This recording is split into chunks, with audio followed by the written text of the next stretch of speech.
This is a GoPro HERO7 Black. Cinema 5D at Photokina 2018 is brought to you by B&H, the professional source for all your video needs. Cartoni supports your vision. Core SWX, providing the power to create. And CVP, your one-stop shop for cine, video, photo, and more. Hi, this is Nino from Cinema 5D. We're here at Photokina 2018 at GoPro and with Isabel. Hi, Isabel. Hi. We know you from 2 years ago, I guess, right? Yeah, I guess it's already 2 years ago. That was the Hero 5. Hero 5, Karma, Fusion, all kinds of things. That was a lot of stuff. A lot of stuff. Another year has passed and... Two. 2 years have passed, but last year you also announced a new camera, which was the Hero 6. That's right. So now it's the Hero 7. What's new with the Hero 7 and why does everybody need it, according to GoPro? Thank you for saying that. So yeah, this is the Hero 7. I actually have it here in a little sleeve and lanyard around my neck. This is the Hero 7 Black that we just introduced, along with the Hero 7 Silver and White. The biggest new things that we have on the Hero 7 Black are definitely is HyperSmooth, which is a whole new way of stabilizing. It's 3-axis stabilization and it's so smooth that you can really forget about the gimbal. We have built the gimbal into the camera, saving everyone a lot of money and also carrying around more equipment. So there's a real optical stabilization system within that body? No, there is not. It's a 3-axis, so no optical stabilization, only electronic stabilization. But it's become, I want to say it's become smarter. So it's a proactive way of analyzing footage and being able to avoid hitting the limits of stabilization that happened in like the Hero 6, for example. Okay, I think everybody already saw the very impressive demo footage of that stabilization. Yes. Do you lose any resolution when you use the stabilization compared to having non-stabilized image? So in normal lighting conditions, that is like our main use cases is for outdoors and for activities that happen outside. You do not lose resolution. Once it becomes like super dark, but I think that's not a GoPro specific issue. I think cameras do lose their resolution when the light goes down. But what you do, the way we stabilize is by cropping. So you crop up to 10 centimeters, 10% maximum is cropped when the image is stabilized. Okay, what else is different to the Hero 6? So we also introduced a stabilized time lapse.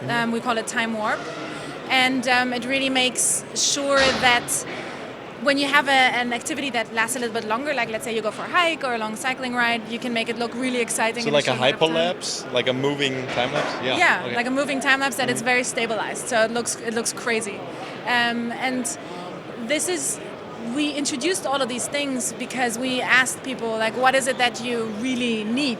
Do you need 8K? Do you need like these crazy resolutions and higher frame rates?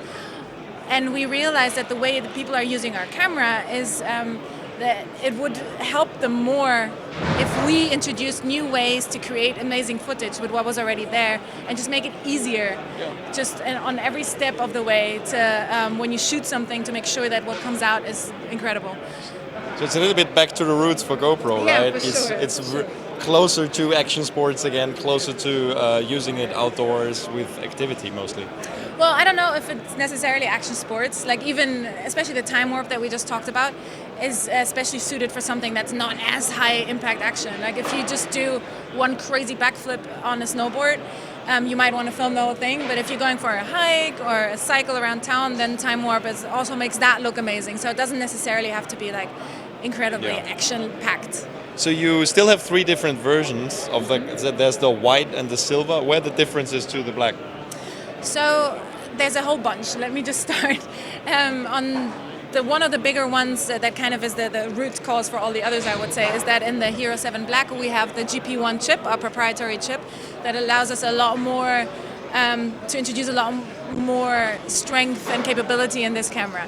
So the Hero White and Silver do not have that chip, and they also have less RAM, which means that there are certain features that they do not do. For example, HyperSmooth is not working on them. We have Hero 7 Black also has a live, so for the first time you can stream live from your camera using a hotspot or a Wi-Fi through your phone, and Hero Silver and White do not have that.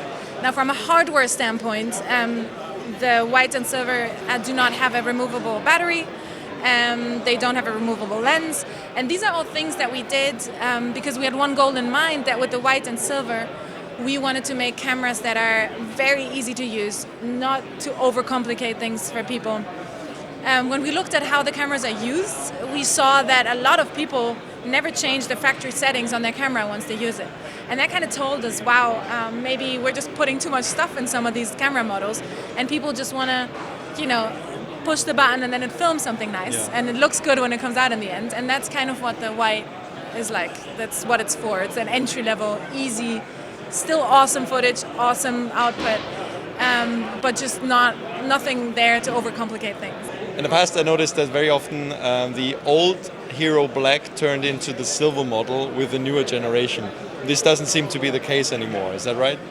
That's correct. So this time we really started from scratch, so to say. We wanted to introduce a 3-camera lineup that is easy to understand. The pricing is easy, and these are all Hero 7 cameras. So they all come with certain features that make them easy to use.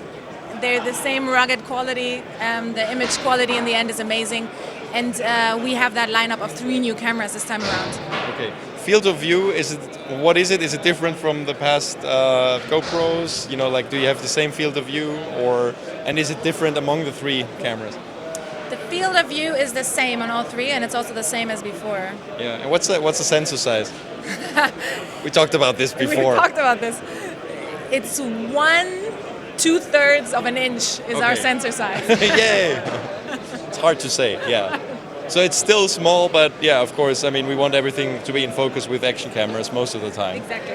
Are there any changes with regards to codec or resolution or field of view with the cameras? So the codec is the same as we use on the Hero 6, and that is due to the fact that we need to use that codec if we want to do 4K 60 properly.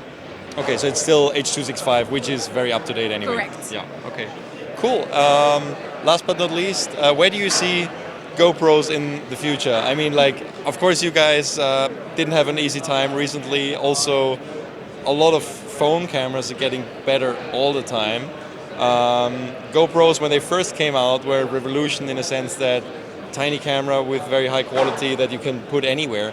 Now you have phones with really good cameras. So where do you see the difference of having a really, really good phone camera in the future versus having a GoPro?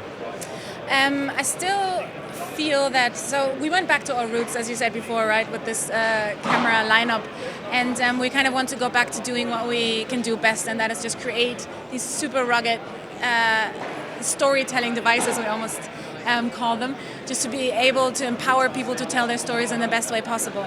And we do still feel that there's a difference between the way you film with a phone and the way you film with a camera, especially GoPro camera.